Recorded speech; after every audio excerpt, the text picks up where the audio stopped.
Salut à toutes et à tous, ravi de vous retrouver pour une nouvelle édition de la Minute Quintet. Avant de parler du Quintet, je voulais juste vous souhaiter de très bonnes fêtes de fin d'année, vous remercier une nouvelle fois pour votre fidélité et de me suivre, même si voilà, c'est pas toujours facile. On a réalisé un bon mois de décembre, on espère que ça va continuer et qu'on va réaliser un très bon mois de janvier, une très belle année 2025, en tout cas meilleurs vœux pour cette nouvelle année. On va maintenant parler du Quintet Plus de ce mercredi 1er janvier tout simplement. Oui, mercredi 1er janvier, le prix Dominique Cordeau qui rend hommage à un professionnel malheureusement disparu trop tôt. Il y a d'ores et déjà un nom partant, le numéro 14, Dylan Dog Fonte, un cheval italien qui aurait certainement eu une très belle carte à jouer. En tout cas, ils ne sont plus que 15 sur le parcours des 2100 mètres de la grande piste. Un départ qui sera donné à l'aide de l'autostart aux alentours de 15h15 dans la 5e course du programme. C'est une course européenne, vous l'avez compris, puisque le nom partant est un cheval italien. Et c'est vrai que c'est une course qui est intéressante, d'un bon niveau, mais qui est quand même assez ouverte.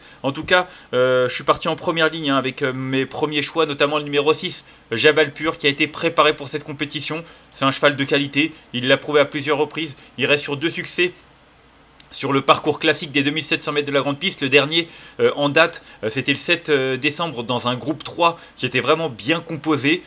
Il a également de la vitesse, il l'a prouvé ça aussi, que ce soit cet été du côté d'Anguin ou alors auparavant sous la férule de Fabrice Soulois. Pour moi, avec un tel numéro derrière la voiture, c'est une toute première chance. Ensuite, j'ai retenu en deuxième position le numéro 2, Joconde de Cibé, qui vient de terminer deuxième de son rival. C'était dans le groupe 3 justement dont je parlais le 7 décembre. C'est une jument qui est en grande forme elle aussi, comme les pensionnaires de Jean-Michel Baudouin. Ça fait quelques semaines maintenant qu'il ne cesse de se distinguer.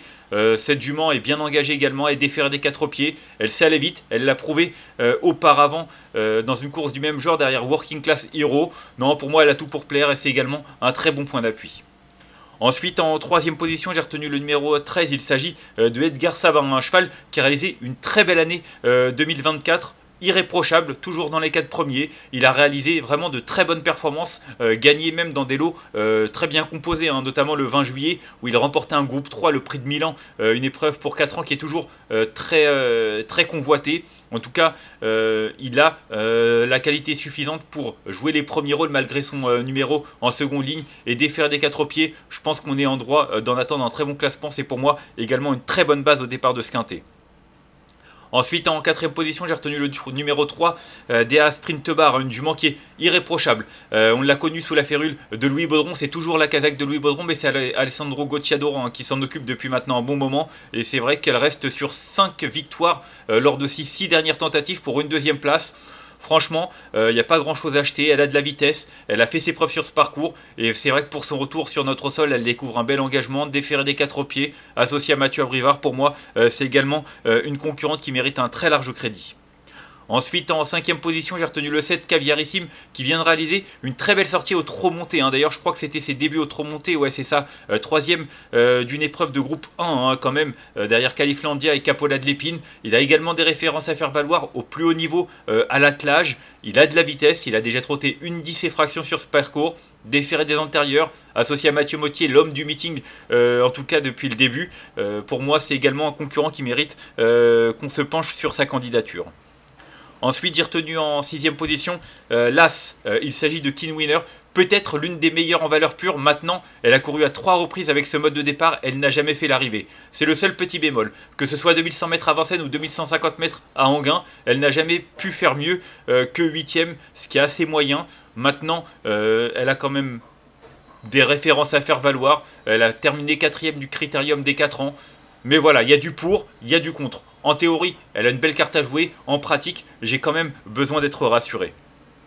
Ensuite, j'ai retenu en 7e position le numéro 8, Élégance Chronos, une jument qui n'a jamais couru sur notre sol, une jument qui appartient à Jean-Pierre Barjon et qui est surtout entraînée par Laurent-Claude Abrivard, un homme en grande forme également. J'avoue que j'aurais préféré voir Alexandre Abrivard qui a préféré une autre pensionnaire de l'entraînement familial. Maintenant, elle a des références à faire valoir en Suède où elle a couru dans de très bons lots. Je demande bien entendu à voir parce que ce sont ses premiers pas sur la cendrée parisienne, mais elle est déférée des 4 pieds, signe qu'on va certainement voir ce qu'elle a dans le ventre et donner le maximum avec Paul Ploquin, un homme en grande forme. Je pense qu'elle est capable de jouer un drôle de tour à ses rivaux.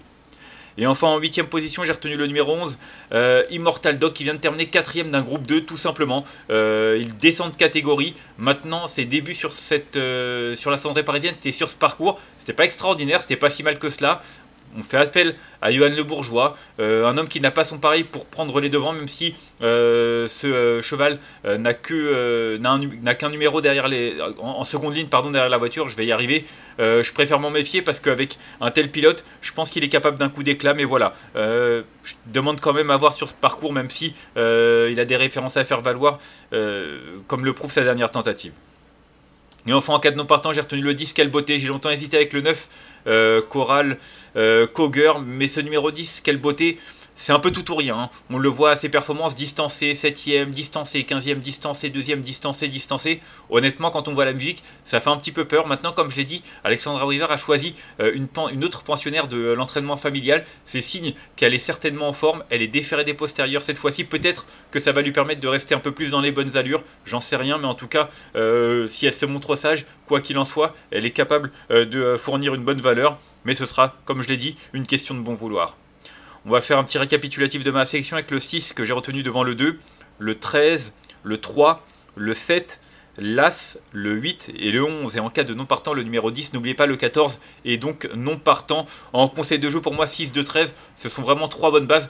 Peut-être même le numéro 3, même si je la préfère peut-être dans une catégorie un peu moins forte. Elle a des références et elle est en grande forme, donc attention pour moi, 6 de 13 en tout cas, mes 3 préférés. Si vous voulez une 4ème passe qui peut être également potable pour les amateurs de quintet, le numéro 3 me semble assez recommandable quoi qu'il en soit. Donc voilà pour mes choix. Moi en tout cas je vous remercie de m'avoir suivi pour cette nouvelle édition de la Minute Quintet. Si vous avez aimé cette vidéo, n'hésitez pas à la liker, à la partager ou encore à vous abonner à notre chaîne YouTube en cochant la petite cloche pour être au courant des prochaines vidéos. On se retrouvera demain du côté de Pau en compagnie des sauteurs pour une nouvelle édition. D'ici là je vous souhaite une excellente journée, un excellent début d'année et de bons jeux à tous. Bye bye.